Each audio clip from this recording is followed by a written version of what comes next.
د طالبانو مشر ملا هبت الله اخندزاده تازه فرمان صادر کړ. دا چې نوموړي په دغه تازه فرمان کې څه ویلي جزئیات سره ویډیو کې وګورئ او چینل هم سبسکرایب کړئ.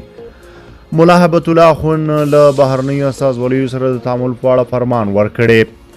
د طالبانو د بهرنیو چارو وزارت وایي چې د دوی عمومي مشر ملا هبت الله اخندزاده له بهرنیو استازولیو سره د طالب چارواکو د تعامل په اړه فرمان ورکړی. د وزارت د خبرپاڼې له مخې طالب خارجه وزیر مولا امیر خان متقي په یوه غونډه کې دغه فرمان او په دې اړه د اسلامي امارت د کابینې د پریکړې د پوهاوي او همغږۍ په اړه یو شمېر طالب چارواکو سره غونډه کړې.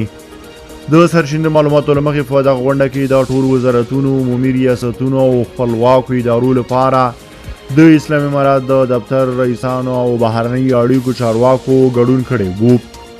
خبرپاڼه زیاتوي په غونډه کې د وروستي فرمان او کابینې د پریکړې له مخې چې له بهرنیو استازولیو سره د تعامل او رسمي سفرونو اړوند لارښوونې پکې شوې وې.